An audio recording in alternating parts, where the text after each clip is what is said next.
معاشی ماہرین کے تجزیہ آپ پڑھیں تو جانے کے نقصانات بھی لوگ بیان کر رہے ہیں اور کچھ لوگ جانے کے کچھ فوائد بھی بیان کر رہے ہیں، کیونکہ اس میں تو شبہ نہیں ہے کہ آپ کو اس شرح سود کے اوپر قرضہ شاید دنیا میں کہیں اور سے نہ ملے، جس کے لوگ سافٹ لونز کہتے ہیں، جس میں شرح سود کم سے کم تو نہیں ہوتی، لیکن باقی مارکیٹ جس قرضے کے اوپر جس شرح پر سود دے رہی ہوتی ہے وہ اس سے نسبتاً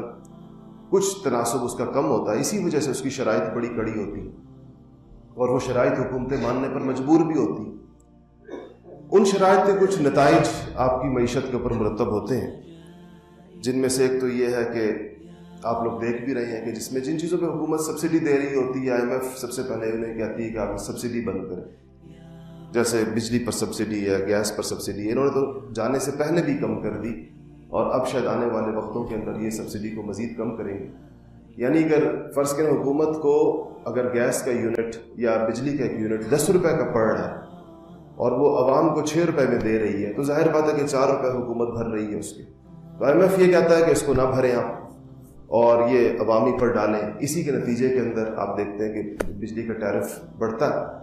اور اس قدر بڑھتا ہے، لیکن اس سے مسئلہ حل نہیں ہوتا۔ اگر اس سے مسئلہ حل ہوتا ہو تو پچھلے چند سالوں کے اندر، اگر پچھلی 1-2 دہائیوں کو آپ دیکھیں تو ہم نے تقریباً 13-14 دفعہ بجلی کے قیمتیں بڑھائی ہیں، لیکن یہ کوئی سلسلہ ایسا نہیں ہے کہ جس کو کہا جائے کہ یہ ایک جگہ کے اوپر جا کر رک جائے گا اور انسان سوچے کہ یہ یہاں سے بس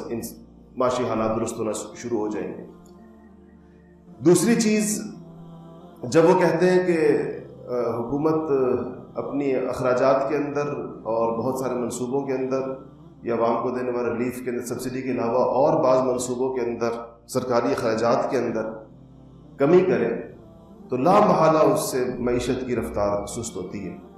اس لیے کہ اب بھی جو یہ اعداد و شمار بتا رہے ہیں کہ پہلے جو پاکستان میں معیشت کی رفتار 5% سے کچھ اوپر جا رہی تھی، وہ آنے والے وقتوں میں 4% سے نیچے چلی جائے گی، اور اس کا ایک تعلق بہرحال آپ کی GDP کے ساتھ ہوگا، اور وہ اس وجہ سے ہوگا کہ اب آپ کے قرضوں کا موجودہ جو میں نے قرضے اس وقت بتائے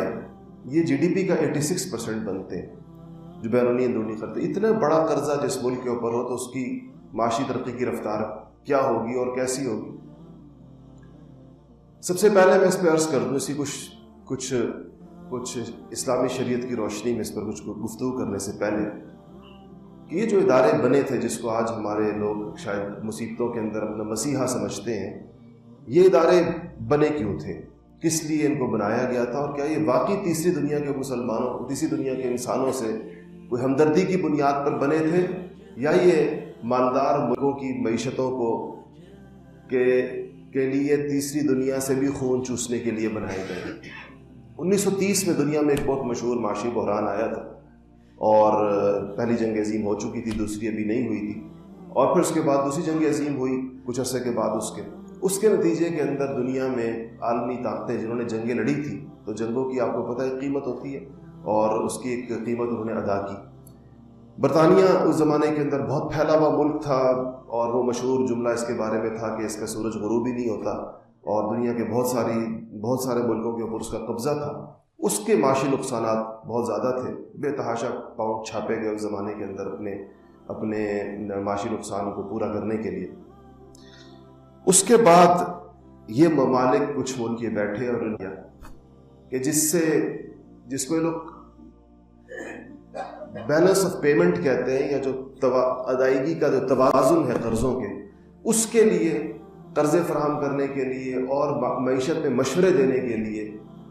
ٹیکنیکل معاونت فراہم کرنے کے لیے انہوں نے ایک ادارہ بنایا، اور وہی ادارہ ہے جو آج 1945 میں بنا، واشنگٹن کے اندر اس کا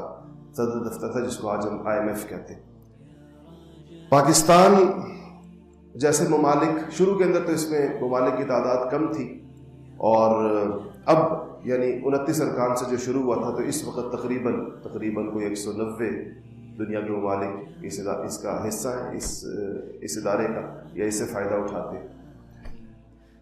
پاکستان نے بھی اپنی مشکلات کے زمانے میں کہیں یا اپنی مشکلوں کے اندر اس کے پاس جاتا رہا ہے، اور اب تک پاکستان 21 بار IMF سے قرضہ لے چکا ہے، اور یہ قرضے IMF کے کئی پروگرام ہیں جس کے تحت وہ قرضے دیتا ہے. اس میں سے ایک پروگرام ہے جس کو بیل آؤٹ پیکج کہتے ہیں، جس میں لوگ اس کام کے لیے قرضے لیتے ہیں کہ جو انہوں نے پہلے قرضے لیے ہوئے ہوتے ہیں ان کے سود ادا کرنے کے لیے قرضے لیتے ہیں. تو پاکستان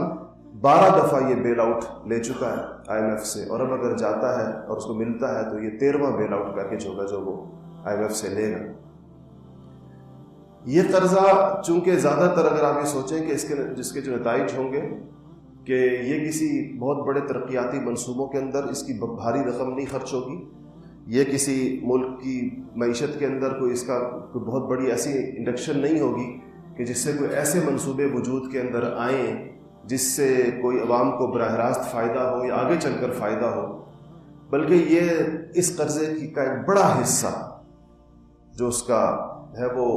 اس سود کی ادائیگی کے اندر جائے گا جو ہم لیتے رہے ہیں. اور یہ وہ سود ہے کہ اگر آپ ان قرضوں کی تفصیل نکالیں جو یہاں بیان کرنا شاید آپ لوگوں کے لیے بوریت کا باعث بن جائے گا، تو شاید اس کا کیپٹل یا اس کا اصل رقم ادا ہو چکی ہوتی ہے اور اگر دیکھا جائے تو، لیکن ابھی بھی جو باقی ماندہ رقم ہوتی ہے وہ اصل سے کہیں زیادہ باقی ہوتی ہے. اچھا، یہ IMF کے اندر دلچسپ بات یہ ہے کہ ان کے ہاں جو ہر ملکوں کو نمائندگی دی گئی ہے وہ کوٹے کی بنیاد پر ہے، اور اس کے بعد ایک ووٹنگ کا نظام ہے. اور ووٹنگ کا نظام اس طرح نہیں ہے کہ اگر 190 ملک اس کے رکن ہیں تو 190 ووٹس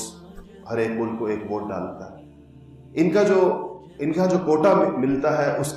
کی 3 شرائط ہے، یہ 3 چیزوں کو دیکھا جاتا ہے، اور انہی 3 چیزوں کی بنیاد کے اوپر ووٹنگ کا حق بھی ملتا ہے. پہلی چیز GDP دیکھتے ہیں، دوسری چیز جو اس کے اندر دیکھی جاتی ہے وہ یہ ہے کہ اس کے زر مبادلہ کے ذخائر کتنے، اور تیسری چیز یہ دیکھی جاتی ہے اس کی امپورٹ ایکسپورٹ کی. ان 3 چیزوں کی بنیاد پہ کوٹا بھی طے ہوتا ہے اور انہی 3 چیزوں کی بنیاد کے اوپر ووٹ کا حق بھی ملتا ہے. اس وقت اس بنیاد کے اوپر صرف امریکہ کو، ایک ملک کو IMF کے اندر جو ووٹنگ کے اندر 18% ووٹ اس کے ایک ملک. اور اگر آپ دنیا کے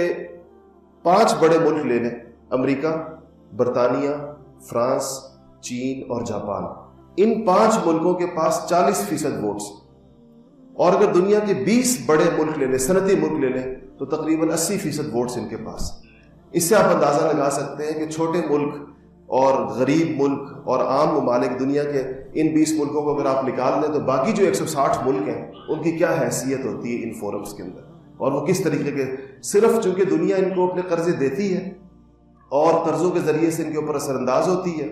اور قرضوں کے ذریعے سے ان کی معیشت کو جکڑتی ہے، اب وہ ایسا نظام بناتے ہیں کہ قرضوں کی واپسی پہ بھی کوئی نظام، ورنہ سارے کے سارے ملک ڈیفالٹ کر جائیں، یہ سارے کے سارے کہیں کہ ہم قرضے دیتے ہی نہیں واپس. ہمارے دوست مرحوم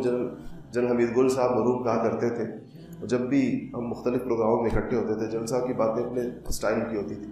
تو کہا کرتے تھے کہ کوئی ضرورت نہیں ان قرضوں کو دینے کی، آپ ان ملکوں کو سب سے کہہ دیں کہ ہم نہیں دیتے سارے قرض. اور اس کے بعد وہ تو لوگ ہنستے بھی تھے اس بات کے اوپر، کہتے ہیں جی حل کیا ہوگا اس کا؟ کہتے ہیں ان سے کہیں کہ جن لوگوں نے یہ قرضے لیے ہیں ان کی جائیدادیں آپ کے اپنے ملک کے اندر ہیں، وہ جائیدادیں آپ کی ہو گئی، قرضے ختم ہو گئے. کہتے ہیں ہم اپنا حساب کتاب اس طرح صاف کریں گے، ہم کہیں گے کہ جن کی سب کی جائیدادیں، ان کے فلیٹس، ان کے مینشنز، ان کے محلات، ان کی رقومات، ان کے سوئس اکاؤنٹس، یہ آپ لوگوں کے پاس ہے، ہمارے پاس تو نہیں. تو کہتے ہیں بس آپ ان میں سے اپنے قرضے لے لیں، وصول کر لیں جو آپ نے وصول کرنے. قوم پاکستانی نیشن آپ کو مزید کوئی 1 روپیہ بھی دینے کے اوپر آمادہ نہیں ہے. تو خیر یہ تو ویسے لطیفے کے طور پر میں نے آپ کو بات سنائی کہ وہ ایک خیال، ایک رائے یہ بھی ہے بعض لوگوں کی، اور ایک خیال یہ بھی ہے کہ ایک طریقہ یہ بھی ہو سکتا ہے اس سے نمٹنے کا. ویسے بعض ملکوں نے، دنیا کے چھوٹے ملکوں نے قرضے دینے سے انکار بھی کیے اور ماضی کے اندر IMF سے نکلے بھی ہیں. کیوبا وغیرہ نکل گئے تھے بہت شروع کے اندر IMF سے، اور انہوں نے کہا کہ جی ان پر قرضہ وہ نہیں دیتے. بعض ملکوں نے قرضوں کی ادائیگی بھی کی ہے، جیسے ترکی نے کی، اور کسی حد تک اپنے آپ کو اس سے فارغ بھی کیا ان ساری چیزوں سے. تو یہ سب کچھ اس لحاظ سے ایک عمومی تصویر ہے جس کے اندر اس وقت ملک اس گرداب کے اندر پھنس چکا ہے. اگر ہم اس بات کی طرف آئیں کہ اس میں شرعی اعتبار سے، شریعت کے نقطہ نگاہ سے اس کا حل کیا ہے، اور یا وہ غلطیاں کہاں پر ہوئی ہیں جس کی بنیاد کے اوپر ملک ایک ایسی جگہ دھنس چکا ہے کہ جس کے اوپر اتنی خطرناک باتیں سامنے آ رہی ہیں. بعض لوگوں نے یہ تک کہا ہے اور یہ ایک خیال کے طور پر ہے، یہ حقیقت ہے، اس کے بارے میں کچھ نہیں کہہ سکتا،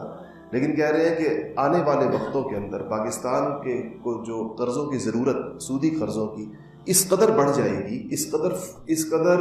وہ ضروری ہو جائے گی ان کے لیے بظاہر، کہ اس پر جو شرائط بین الاقوامی دنیا سوچ رہی ہے، اس میں ایک اہم ترین شرط جو وہاں کے تھنک ٹینکس نے پیش کی ہے وہ پاکستان کے ایٹمی اثاثوں کے ساتھ مشروط ہے۔ اور انہوں نے کہا کہ اب اگر پاکستان کو قرض دیا جائے ایٹمی صلاحیت کے ساتھ، کہ اگر پاکستان اپنی ایٹمی صلاحیت کو عالمی دنیا کے سامنے سرنڈر کرنے پر تیار ہو جائے تب اس کو قرضہ دیا جائے اور تب اس کو پیسے دیے جائیں۔ اور یہ وہ جو کہا جاتا ہے کاد الفقر ان یکون کفرا، کہ فقر بسا اوقات انسان کو کفر تک پہنچا دیتا ہے۔ انسان بعض اوقات اپنی سلامتی کے اوپر بھی سودا کر لیتا ہے، اپنی ہر چیز، غیرت اور حمیت اور عزت، یہ تو بہت ابتدائی چیزیں ہیں جو چلی جاتی ہیں ان قوموں سے بحیثیت قوم، اس کے بعد پھر ان کو واضح طور پر نظر آ رہا ہوتا ہے کہ ہماری اب سلامتی داؤ پر لگ گئی ہے، لیکن اس کے باوجود وہ اس سے باہر اگر نکلنا چاہیں تو ان کے سامنے رستہ کیا ہو، وے آؤٹ کیا ہے ساری صورتحال سے۔